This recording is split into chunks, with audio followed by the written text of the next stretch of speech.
Hi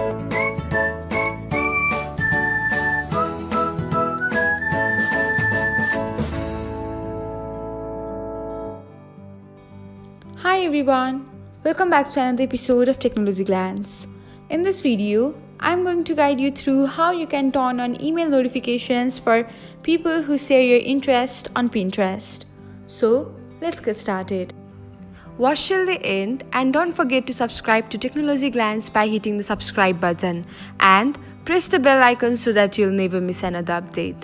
Without further ado, let's get started. First of all, open the Pinterest app on your device. Tap on your profile icon. Next, select three dots icon. Now tap on settings.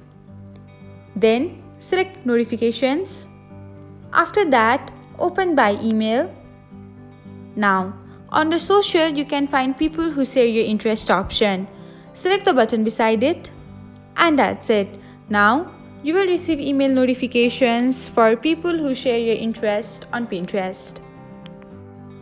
Thanks for watching. If you found this guide helpful, we will love it if you hit the thumbs up button below. We upload great new tech tutorials like this one every day. So, don't forget to subscribe to our channel and hit the bell icon to get an update as soon as we post a video.